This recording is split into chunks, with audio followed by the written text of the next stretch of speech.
we are going to see some tests of aldehydes and ketones and how to differentiate between them. The first is the tolerance test. In this, to an aldehyde, we add AgNO3 with ammonium hydroxide. Basically, this is from this reaction AgOH will be formed. This is what we want. And for formation of AgOH, we use AgNO3 and NH4OH, and simultaneously they are been added to RCOH, that is our aldehyde. Here, upon heating to 2 to 8 minutes, it gives me carboxylic acid and deposition of silver is there, which is silver mirror trace. Whereas keto doesn't react with tolerance reagent and no reaction is shown. So this is where the difference lies if you want to identify whether it's a keto or aldehyde. Now, Fehling test. Fehling test is only for aliphatic aldehyde.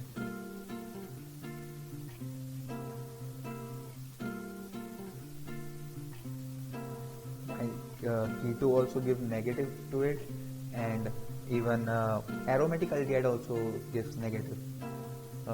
We have Fehling 1 solution and Fehling 2 solution. In Fehling 1 solution, it's a copper sulfate solution, and Fehling 2 solution is sodium potassium tartrate. This is Fehling 2. Then the reaction is like this: when an aldehyde, aliphatic aldehyde, is reacted with copper hydroxide, which is formed due to addition of Fehling 1, Fehling 2, we get a carboxylic acid plus Cu2O as a deposit plus H2O, and Cu2O is a red PBT.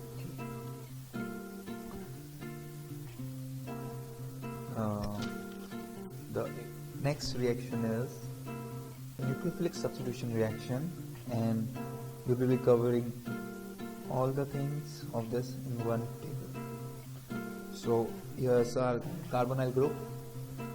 The first step, if we add hydrogen to it,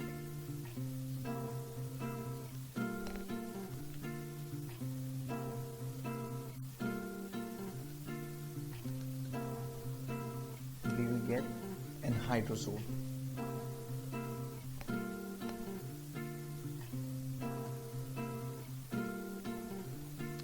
This is one of the very important reactions, and most of the questions are asked in JEE based on this reaction. The other important point of this is when this is reacted with phenyl hydrazine, that is NH2 NH pH, a little bit of temperature, we get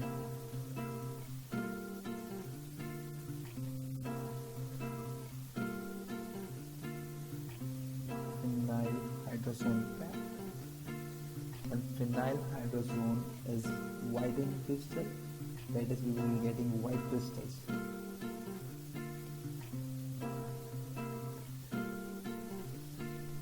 If we react it with 2,4-dinitrophenyl hydrazine, that is H2 NH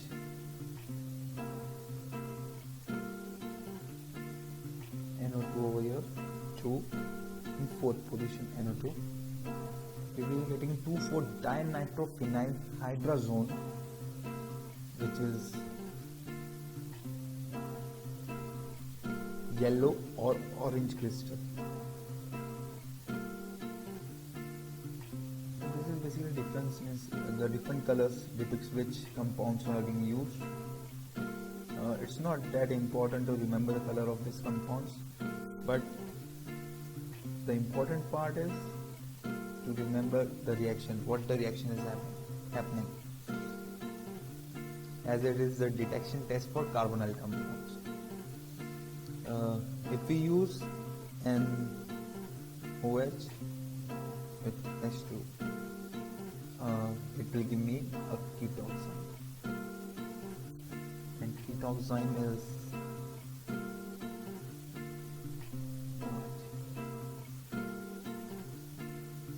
so these are what basic reactions which happens. Now we are going to start with a very important reaction, that is aldol condensation, and mostly in all the JEE Mains, JEE Advanced or any competitive exam, questions from this hemisphere will be there. So this is the most important part of carbonyls. Any carbonyl, when heated with dilute NaOH, it undergoes formation of aldol. And the concentration of NaOH used here is around 10%. And we call this as aldol.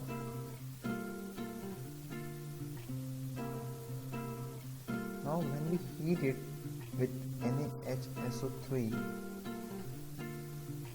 basically NaHSO3 is a dehydrating agent, and hence it will dehydrate and form a alkene over here, and this is how the final product is formed. And the most important point is aldehydes and ketones are simple aliphatic. Then heating is required. Otherwise, when it's aromatic, there is no need of heating.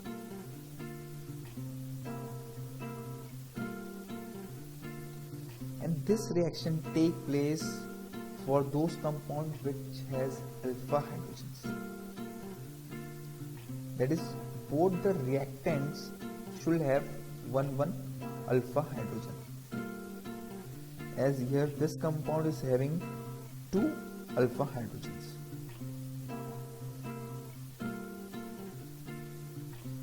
The other reaction is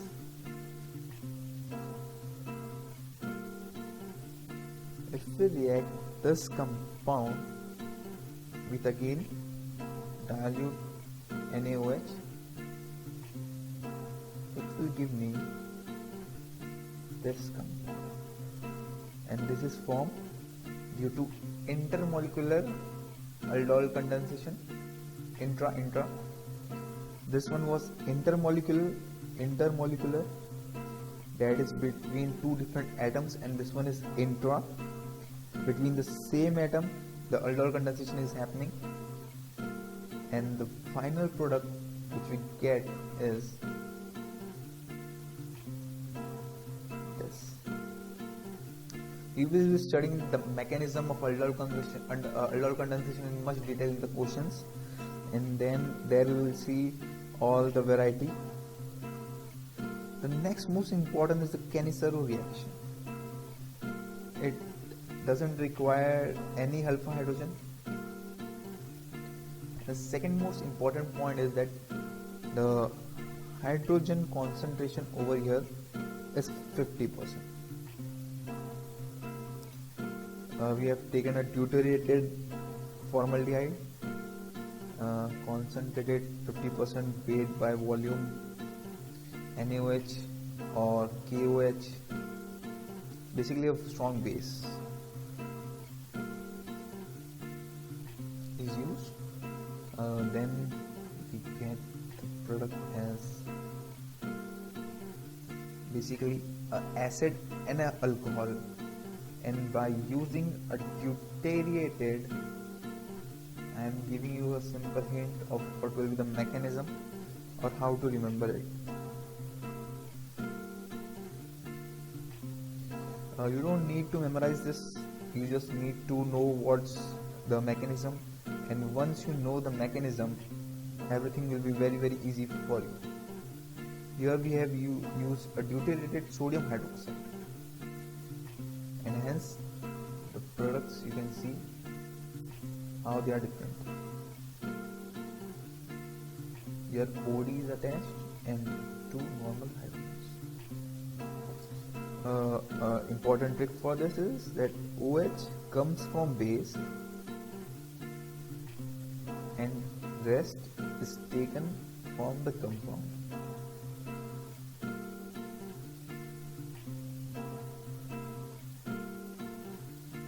The next important reaction is a Claisen-Schmidt reaction,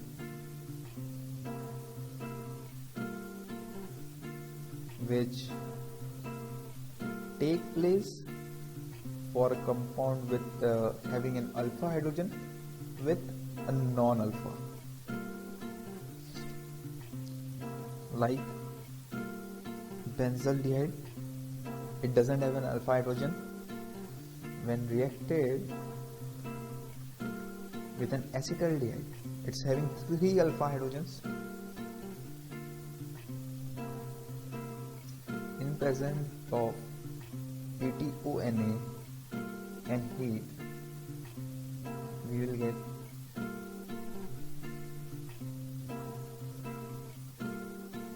its mechanism is same as aldol, and we will be discussing it later in the problems.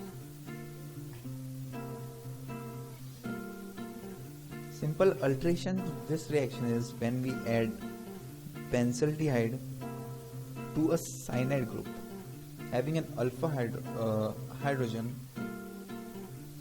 we get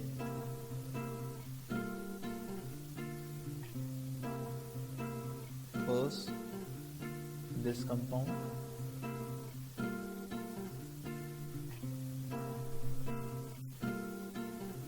and later heating.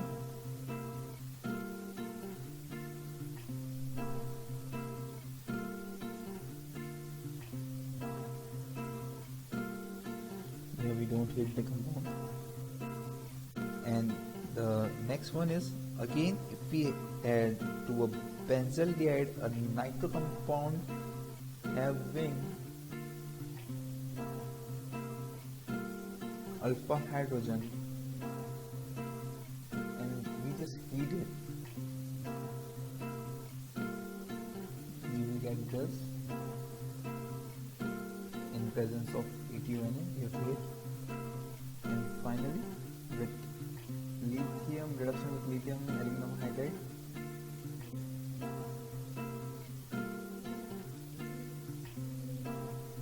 we will be getting single bond C and S.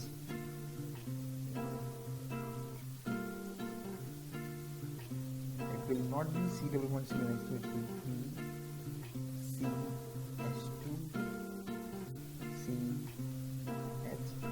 CH2, as we have learned previously that whenever we use LAH, it reduces the double bond which is in conjugation with phenyl ring. The next one is a very simple reaction, Tischenko reaction. It proceeds whether a compound have an alpha hydrogen or not.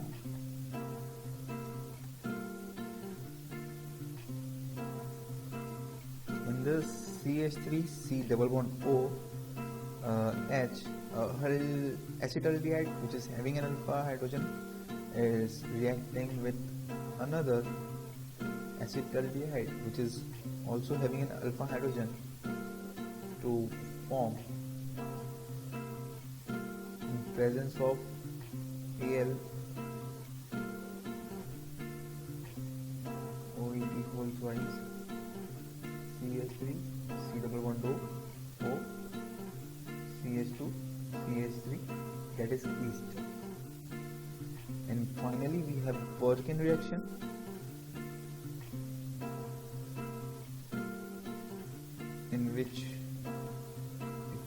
the benzaldehyde with an anhydride in presence of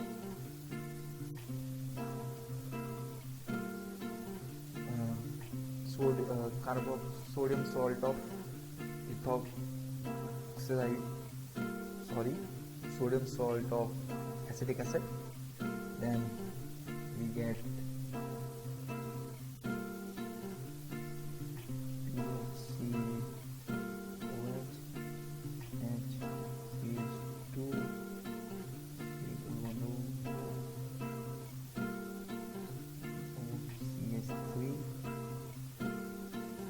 which on heating with and hydrolysis gives us pH, CH, double bond CH,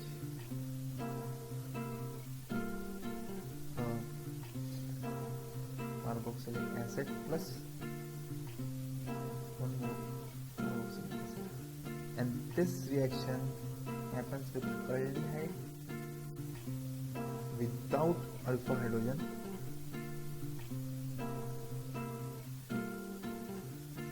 with an anhydride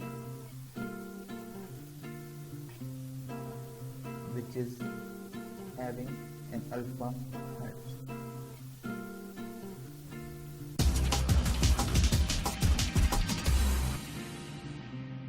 So let's start solving questions from the chapter Carbonyls. The question number 1 says, we've been given a bicyclic 1,2-diol. You can see the structure on the screen. And if I put this in acidic medium, what is the reaction that is going to take place? So let's see how to proceed with this solution. So let us see what will happen. First of all, we are given that the medium is acidic. So right. The H plus is either gonna react with this hydroxyl group or this one. Right. So what do you think? Will it be the first one or the second one? I think the second one. Yeah. And the reason is that the ring is big, so it will get more plus I effect. Right. And if the carbocation is formed over there, so it will be more stabilized. Right. So let us see.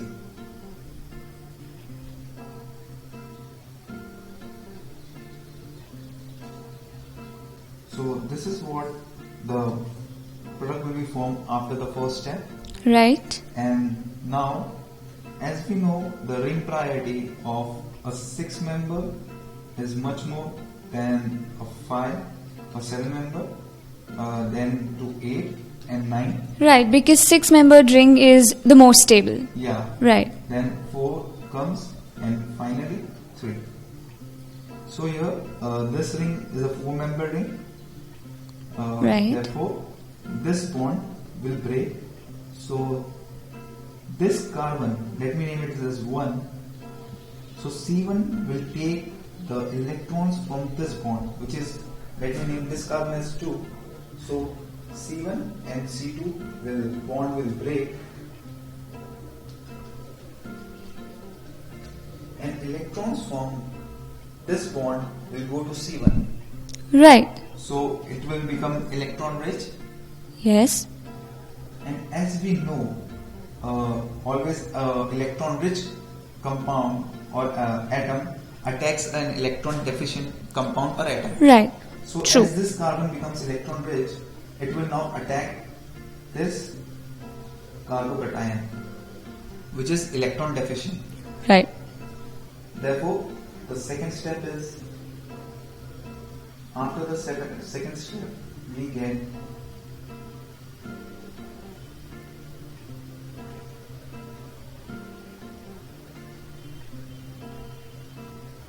two pentane rings. Okay. Since a 5-membered ring is more stable than a 4-membered ring. Yeah, by Bayes theorem. Okay. And the positive charge come over here. So now this oxygen has a chance to make a double bond with this carbon by giving its lone pair. So it does, and then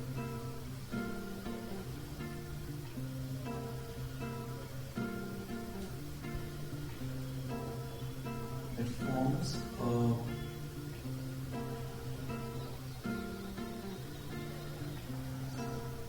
this intermediate, Right. and then this intermediate Will be on- unstable because of the positive charge on O, right? Yeah. Yeah. So therefore, it will give its positive charge to H, and H plus will move out. In the solution. Yeah. Right.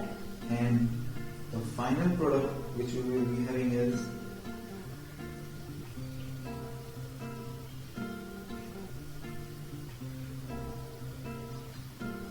a ketone, Okay. and this is the compounds bicyclic 1,2-diols usually undergo a pinacol-pinacolan type mechanism, as it's evident that this mechanism is like a pinacol-pinacolan rearrangement. Yeah, which is very important from JE point of view, right? Yeah. Yeah.